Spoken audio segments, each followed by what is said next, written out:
Hello student, welcome to Equator Academy Dehradun. और फिर से मैं आप लोगों के लिए लाया हूँ एक छोटा सा करंट अफेयर्स का वीडियो लेक्चर, जो मुझे लगता है कि आपके आने वाले एग्जाम में कुछ इससे क्वेश्चन आ सकते हैं। चलिए पेन और कॉपी निकाल लीजिए और मेरे साथ ये क्वेश्चंस को लिखते जाइए।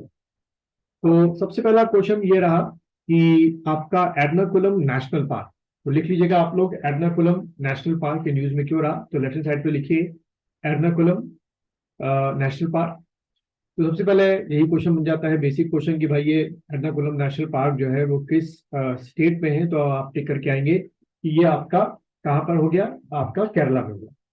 तो ये पहला बच्चों नेशनल पार्क बनने जा रहा है जहां पर अलग से जो फर्न्स होते हैं, जिम्नोस्पर्म आपने पढ़ा होगा, मुझे पूरी उम्मीद है कि बॉटनी आप लोग अब तक खत्म कर चुके होंगे।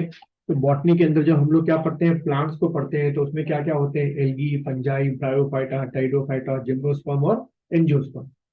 तो जो जिम्नोस्पर्म होता है उसके अंदर एक फर्न आपके होते हैं, उनके एक फर्न में एक प्लांट आपके होते हैं।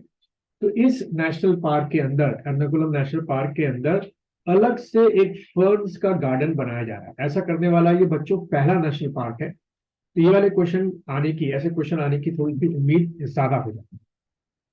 फिर अगला क्वेश्चन लिखिएगा, G20 क्लीन एनर्जी समिट। जैसे कि आपको पता ही है कि भारत जो है G20 की जो प्रेसिडेंसीशिप है वो कर रहा है, जिसमें बहुत अलग अलग जो समिट्स हैं वो अलग अलग राज्यों में हो रहे हैं।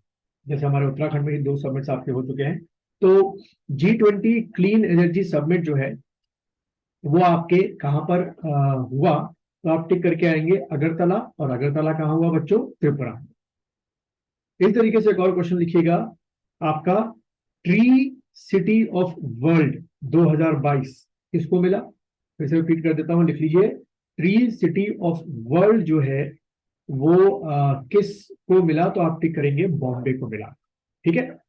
और ये लगातार दूसरी बार ये जो स्टेटस है tree city of the world, वो दूसरी बार आपके बॉम्बे को मिला। फिर एक और जो मुझे लगा कि क्वेश्चन ये आपके एग्जाम में आ सकता है कि जो आपके ब्लाइंडनेस लगातार भारतीयों में बढ़ती जा रही है, उसके बहुत सारे रीजंस होते हैं, कुछ बीमारियां होती हैं, कुछ डायबिटीज होती है। तो कैसे ये ब्लाइंडनेस लोगों के बीच में रोकी जाए कि लोग इससे ग्रसित ना हो जाए, यानी कि नेत्रहीन रोकथाम जो एक तरीके का जो कार्यक्रम है, वीक है, वो कब से कब तक आपका किया गया। तो आप टिक करके आइएगा, 1 अप्रैल से लेकर 7 अप्रैल तक का ये टाइम पीरियड जो है रखा गया, यानी कि नेत्रहीन रोकथाम सप्ताह रखा गया, आप तो पूछ सकते हैं। उसके बाद अगला आप लिखेंगे अरावली ग्रीन प्रोजेक्ट। जैसे कि आपको पता है कि अरावली जो आपकी रेंज है वो गुजरात से शुरू होते हैं, और गुजरात से शुरू होकर पूरा कहाँ तक जाती है, आपकी दिल्ली तक जाती है। ठीक है। तो ये सेंट्रल गवर्नमेंट की एक बच्चों स्कीम है अरावली ग्रीन प्रोजेक्ट। इसका ऑब्जेक्टिव ये है कि लगभग 5 किलोमीटर का जो रेंज है उससे वेस्ट की तरफ और ईस्ट की तरफ जो है 5 किलोमीटर का बफर जोन बनाया जा रहा है। और इस बफर जोन में जो ग्रीननेस है उसको बढ़ाया जा रहा है। ठीक है, यानी कि एजुअल है कि फॉरेस्टेशन वहां पे बढ़ाएंगे, पेड़ पौधे और ज्यादा लगाएंगे कि वहां पे जो ग्रीन बेल्ट है वो आपकी बढ़े। तो ये जो अरावली ग्रीन प्रोजेक्ट है, क्वेश्चन कैसे बन सकता है कि किन किन राज्यों में चलेगा। तो भाई ये चलेगा आपका राजस्थान, गुजरात से शुरू करते हैं, गुजरात, राजस्थान, हरियाणा और दिल्ली। तो इस तरीके से आपसे क्वेश्चन पूछे जा सकते हैं। फिर उसके बाद अगला आप लिखें, आपका रानी दुर्गावती यूनिवर्सिटी जबलपुर। इसको लिख लीजिए, रानी दुर्गावती यूनिवर्सिटी जबलपुर, ये न्यूज में रही। इसकी वजह न्यूज में ये है कि ये पहली यूनिवर्सिटी बनी है ऑल ओवर इंडिया में जिसने अलग से एक कोर्स शुरू किया है for the what, gym instructors. यानी कि जो भी जिम इंस्ट्रक्टर्स है, वैसे तो नॉर्मली जिम इंस्ट्रक्टर्स कोई कोर्स करते नहीं है, खुद ही एक्सरसाइज करते हैं और एक कोई कंपटीशन जीतते हैं, फिर किसी भी जिम में जिम इंस्ट्रक्टर्स बन जाते हैं।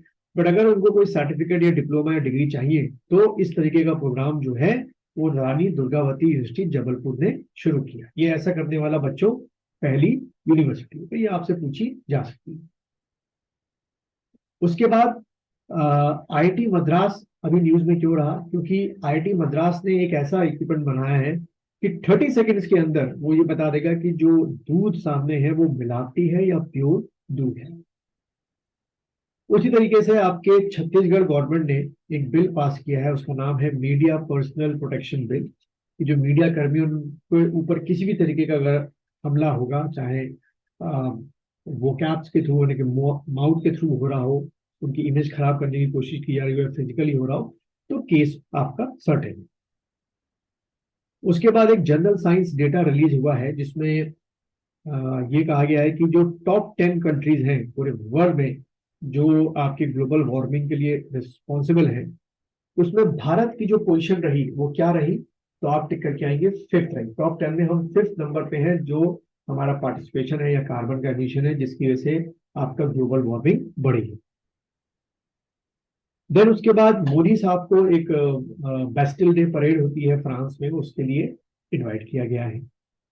उसके बाद बसो हली पेंटिंग, इसको जीआई टैग मिला है। खासियत क्या है कि ये बसो हली पेंटिंग जो है वो कहाँ की है, जम्मू की है, और उसको एक जीआई टैग मिला।